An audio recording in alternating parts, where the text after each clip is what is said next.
Suasana duka menyelimuti keluarga Marun. Anaknya pertama, Yanti, yang sejak 3 bulan lalu menderita sakit, semalam menghembuskan nafasnya yang terakhir. Beberapa kerabat yang diamanahi untuk memandikan jenazah Yanti agak tercengang melihat kondisi anak pertama dari 5 bersaudara itu. Leher wanita itu dipenuhi benjolan-benjolan sebesar biji kacang tanah. Yang membuat kerabat khawatir dan takut adalah sebelah matanya tidak bisa dipejamkan.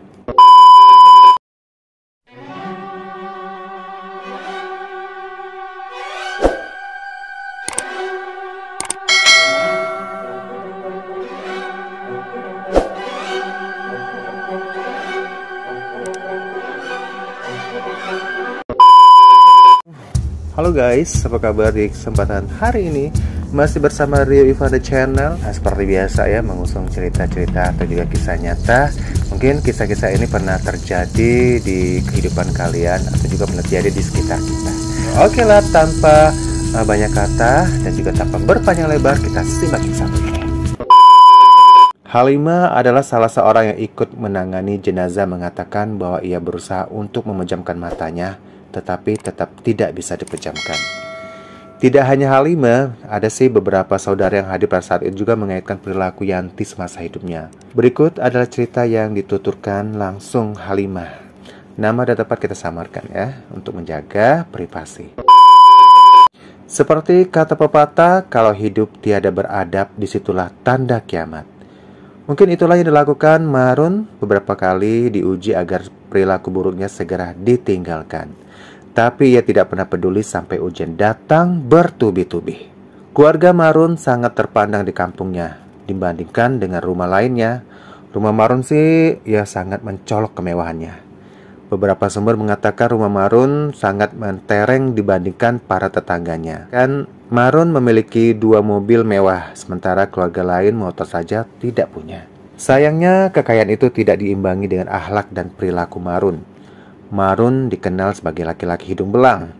Matanya terbelalak bila melihat wanita ayu berkelebat lewat.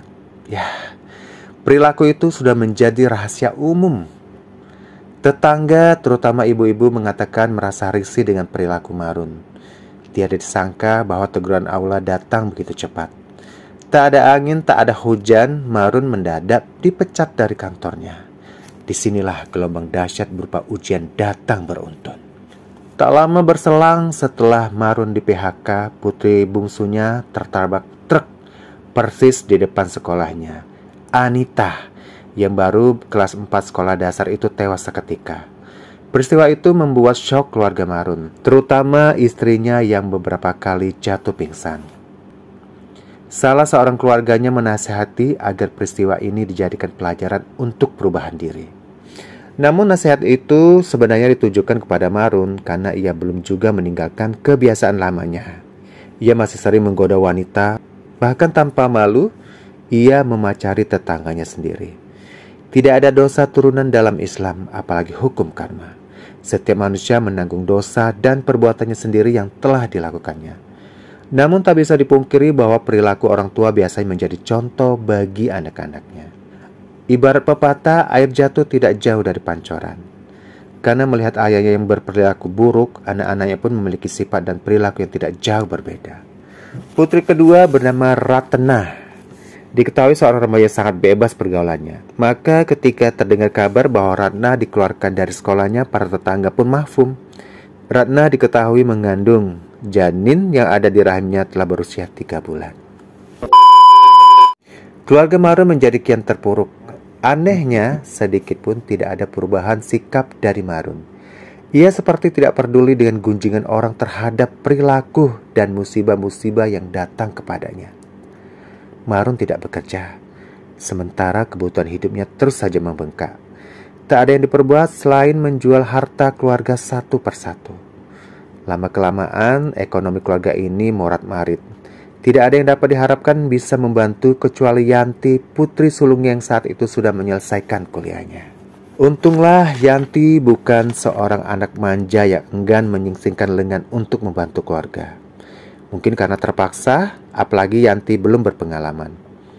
Wanita yang mengenakan kerudung ini mulai membuka usaha dagang dengan berjualan nasi uduk di ujung gang. Menurut Aisyah, banyak tetangganya yang membeli karena jatuh iba pada Yanti. Bagaimana ya, dia itu dulunya kan orang kaya, terus mau berjualan nasi uduk. Kami jadi kasihan. Dia rela berjualan untuk menghidupi keluarganya.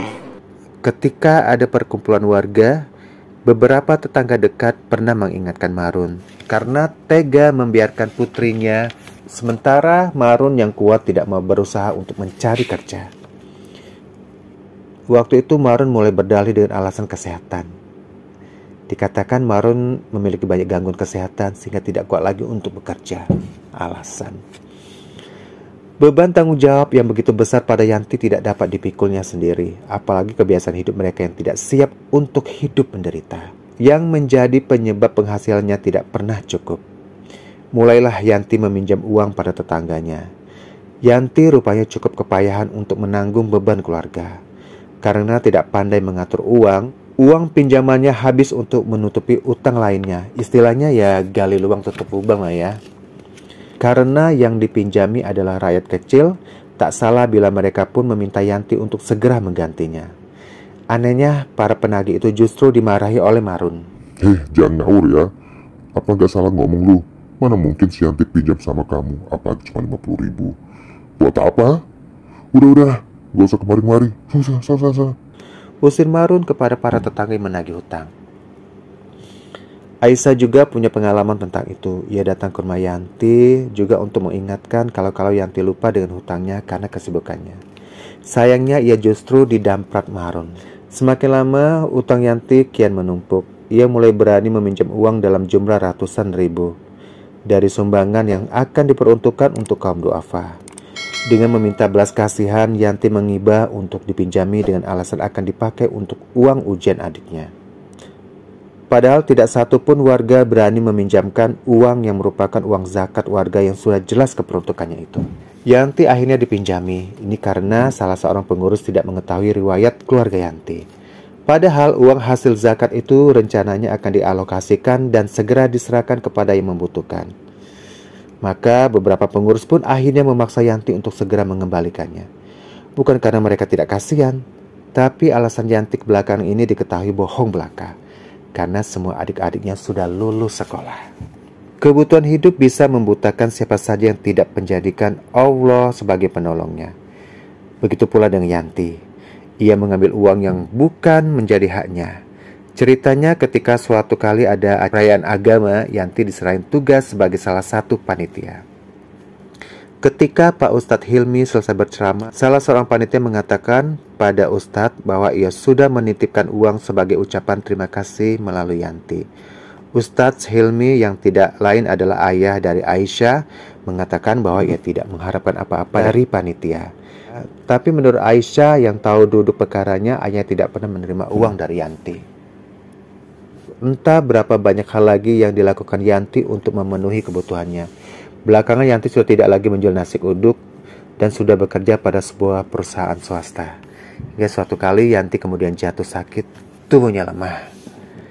Yanti segera dilarikan ke rumah sakit karena kondisinya semakin lemah. Bukannya membaik, semakin hari kondisi Yanti semakin parah. Badannya tinggal kulit berbalut tulang. Hal itu terjadi karena ia sulit sekali menelan makanan. Untuk mengunyah saja sampai tertelan membutuhkan waktu yang amat sangat lama. Kalau mau menghubungkan penyakitnya barangkali berkaitan dengan perilaku Yanti semasa sehat ya. Di mana ia terlalu pandai untuk mencari berbagai alasan untuk bisa meminjam uang. Sebelum diketahui benar apa penyakitnya, Marun keburu membawa Yanti pulang. Bulan kedua sakitnya kian parah. Yanti sudah tidak dapat menelan lagi. Wajahnya kian tirus dan sangat kurus. Yanti tidak bisa melakukan apapun. Semua keinginannya dilakukan dengan memberi isyarat karena ia sudah tidak mampu bercakap lagi. Parahnya, utang-utang Yanti kian tertimbun. Beruntung orang yang memberi pinjaman padanya bukan orang-orang yang mencari keuntungan semata. Utang yang mencapai jutaan rupiah itu akhirnya diakui Yanti dengan menulis daftar orang yang pernah memberinya hutang dan belum sanggup ia bayar. Melihat itu tahulah orang tuanya bahwa para penagih yang hilir mudik datang ke rumah Marun adalah benar. Sudah menjadi ketetapan Allah Sebulan sebelum kepergian Yanti, muncul benjolan-benjolan sebesar kacang tanah di seluruh lehernya. Tentu banyak yang ditanya mengapa itu bisa terjadi. Oleh beberapa orang, keluarga Marun disarankan untuk memeriksa Yanti dokter ahli. Dengan alasan biaya akan mahal, Marun hanya mengobatinya dan mengobati alternatif. Yanti diobati dengan berbagai cara, tapi rasa sakitnya tak reda juga. Yanti meninggal beberapa hari kemudian.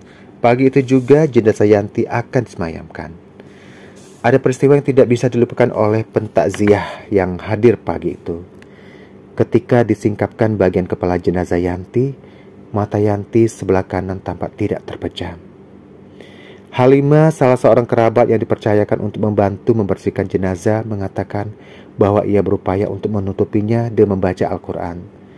Tapi mata jenazah tidak mau menutup juga. Begitulah akhirnya. Seorang ulama mengingatkan orang yang banyak melakukan maksiat, maka maksiat itu akan menumpuk di dalam hatinya. Dan semua yang dikumpulkan manusia sepanjang umurnya, maka memori itu akan terulang lagi pada saat ia meninggal. Mungkin saja apa yang selama ini dilakukan Yanti, niatnya baik untuk membantu keluarganya. Namun niat yang baik harus dilakukan dengan jalan yang baik pula. Oke guys, itu tadi cerita Yanti. Ini menceritakan Yanti yang ia meminjam uang untuk membeli keperluan hidupnya. Tapi dia juga berbohong, meminjam uang itu ia juga berbohong bahwa keperluan ini untuk segala macam. Padahal itu hanya untuk membayar utang yang lain. Gali lubang tutup lubang, jelas. Semoga aja kita bisa mengambil hikmah dari cerita ini, dan juga kita tidak akan meniru dan juga jangan sampai terjadi di kehidupan kita.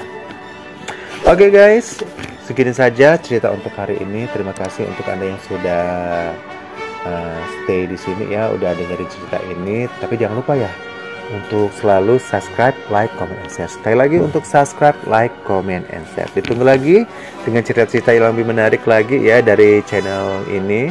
Saya Ri Ivanda undur diri. Wassalamualaikum warahmatullahi wabarakatuh.